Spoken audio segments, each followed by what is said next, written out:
besties. On a happy note, I wanted to show you my new abaya, well, as much as I can in this position with the camera. So, not revealing anything here. Here is the top of the abaya. It has like a lovely kind of lace line that goes down the front. It's got like a button right at the top. It has like an underslip which you can wear separately, just to give it extra, what's the word? Um, Modesty. And that has like a zip at the back. Here is the most glorious part of it. To all you goth girlies, look at my sleeves. They're like ruched, or how do you say this? Ruched. So like when I hold my arms up, it's like this. But when I'm walking, I asked the tailor to make it to that length. So it's kind of like, isn't it pretty? So I'll stand up. I don't know. You probably can't see this. I don't know. So yeah, it has this. The lace continues to the bottom, and it has like, all I can see is my stomach. It has like this butterfly sleeve effect. The back is just plain, but I love it so much. And this is my first abaya, and I plan to have many, many more. I have a friend online. Hi, Pia. um, and she often sends me photographs of her abayas that she buys on overseas trips. And I gotta say, when I see these types of photos, it's like inspiring. I'm not really like a big wardrobe kind of gal, but after seeing some of those abayas, I'm like, oh, maybe later in the year when I can afford it, I might get another one. Or um, like it's for going out, but I'm wearing it in the house because I love it so much. Um, when you get an article of clothing, you're like, I guess usually in the West, maybe it's a jacket or a pair of shoes. You're like, oh, I love this so much. And you just want to wear it all the time. And that's how I feel about this abaya. It's so comfortable, and the material is so nice. Um, and of course, it was made to measure because I'm not the usual size for here. Of course, there are bigger women here, but generally not like as tall as me, I guess. So definitely I had to have it modified a couple of times, even after it was sized to fit. And probably the biggest modification was getting the length right, because that had to be done a few times. And that's because of my dodgy leg. When I walk, even though it was the correct length, like my husband wanted it to be the longest abaya you have ever seen for modesty purposes. And I was like, cool, no problem. But then I tried to walk in it. And when you have a bad leg and you try to walk in the world's longest abaya, what happens is you step on the front of it and then you try not to fall over.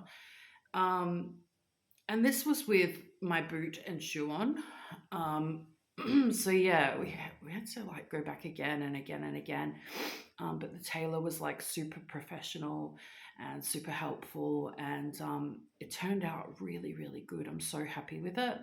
But yeah, it was a bit of a process, and I wanted to film the process, but unfortunately, I didn't really think it was appropriate considering the shop was quite a small space and women were coming and going and, changing their garments and getting fitted and things like that. So it's not really something I can show on camera, but I can kind of describe the process to you a little bit. So, first we went and to a different shop where they sell the material. I showed that on video in one of my previous videos, and purchased the materials. So I wanted black, and black is generally quite sheer here. So I didn't want it to be see-through or sheer. So I opted for like the undergarment, although it's not an undergarment, it's kind of like another dress or abaya underneath it so that it's not see-through. And it's quite comfortable to wear like that, actually. behind me. Um, so then on a completely different day, we went to the tailor, and I went there to get my measurements. And I was seriously surprised that a man was going to take my close measurements. Like, I didn't think that happened in Egypt. So I was like, oh, where is the woman? And they were like, no woman here. And I'm like, oh, like, I'm probably just going to go home then, because, like, I just feel like religiously, for me, like, I didn't want a man touching me and taking close measurements of like bust and hips and waist and things like that. Because some women are okay with that, and I'm not judging. It's got nothing to do with me. But for myself personally, I was like, yeah, nah, bro. So then I was like, oh, where's the woman? Because I was actually told a woman would take my measurements. But then when I got to the shop, it was like, no, only men work here, which is surprising because I'm not even permitted to enter a cafe where there are men sitting, because women don't go there. So why would I go to a tailor and have a man touch me and measure me at close proximity? Do you know what I'm saying? So I was like, no, this doesn't feel right. And surprisingly, the tailor then called his wife, who doesn't work at the shop, got her to bring her child to the shop,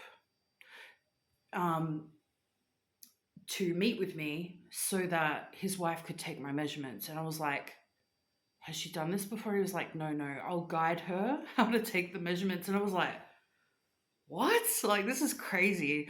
But I was super grateful, because then I was able to continue with the process of getting my measurements done.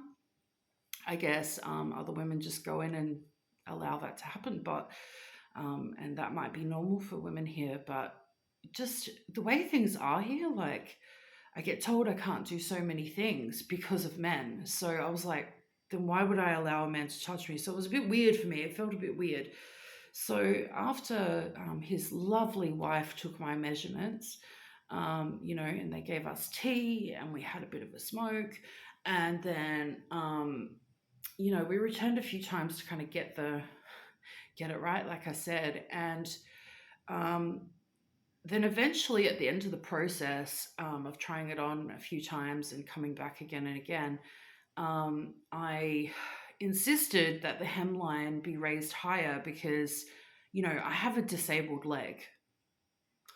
And this was quite a contention between me and my husband, because he was like, no, you need it longer for modesty. Now, bear in mind, when you go in the street, there are women who wear jeans and long sleeve shirts and hijabs. There are women who wear, floor length abayas and niqabs. There are, the face veil. There are women who wear an abaya, and the abaya is much, much shorter, like maybe it's to ankle level, like above their shoes and such. But he wasn't having it. He was like, no, you need it long for modesty. Like, so we kept it at the longest length. So when I use my walking frame, I lean forward a little bit, and so that brings the garment forward. And so when I go out, I have to stand extremely straight to use my walking frame. And this means that I have to walk a lot slower, because the hem wasn't permitted to be raised higher than it is. It was raised, but not as high as I wanted it. So an example of how that's a bit irritating for me is I'm wearing the abaya in the house today. And I'm walking around with no shoes and no boot because I'm in the house. And basically, because of that, I just keep stepping on it. So, when I went from the living area to the kitchen and I was carrying dishes from breakfast, I had to, hoik it up, like a ball gown to walk around. So I absolutely love the abaya, but it's definitely a different experience wearing it and trying to get around in it. Like, I love it, but I also find the experience a little difficult. If it was up to me, what I asked for was that the hemline be raised to just the top of my shoes, so it would cover my ankles, for example. And I don't really see the problem in that because, I wear pants underneath that go to my ankles. And I don't know, sometimes I think, am I in Egypt or am I in Afghanistan? I don't know, guys. Like, the rules just keep getting stricter and stricter. Um, but it's an adjustment period, and it's an adjustment process, and I guess I'll just adjust. I just wanted to take this moment in time to say that quite a few people in person, face to face, have said that this hijab that I got from Australia is too small for my face. Um, so this is my going out hijab, or my other ones are like house hijabs. It doesn't feel like it's too tight. I wonder whether it's too tight or not because it was purchased in Australia and it was shipped from Indonesia. Um, but it is designed to wear a niqab or face veil with, so maybe that's why it looks a little bit different. Like everybody keeps saying, "Oh, pull the hijab back, like off your face," because that's the style in Egypt. I just don't understand. Like, it feels comfortable. It looks fine to me. Maybe my face looks like a peanut. I mean, my daughter said that, and I respect her. So if my face looks like a peanut, it looks like a peanut. But, you don't wear your hijab to be a fashion icon. I mean, most people don't. It's there to cover the majority of your beauty. So, beauty, not booty. um, Yeah, I don't know. I'm kind of developing a complex, like people just telling me I look funny in my hijab. I mean, it's a bit mean. But since when did I care what other people thought about what I looked like? I mean, I wore this hijab in Australia, and people react not so friendly in Australia when you wear a hijab, especially if you're a Westerner. That's been my experience anyway. I thought that when I came to Egypt that, it would help me blend in, but for some reason it's like everyone's like, "Why is your hijab so tight? Why does it look like that? We haven't seen a hijab that style before." It's like a hijab is a hijab is a hijab. What's the big deal? Like, um, I'm sure this hijab looks normal in Indonesia because that's where it's from. And that's a Muslim country. So what's wrong with my hijab? I don't know. Like, why are people saying this to me? Whatever. Um, so yeah, everyone's on to me about like, "Oh, you need to get another hijab. Let's go shopping for another hijab." And I'm just kind of like, why? What the heck is wrong with this one? You know? I don't know, man. It's getting irritating. But yeah, I love my abaya. Again, it's very difficult to get around in. It's definitely slowing me down physically, but I feel like, how can I say this? I feel like it's almost like a princess dress. I know that probably sounds a bit weird, but it's so freeing to wear an abaya. Like, it looks good and it looks pretty, but you don't have to think, do I look fat in this? Does this like suit me? It just looks good, you know? So I'm very happy with it. Anyway, catch you in the next one, besties.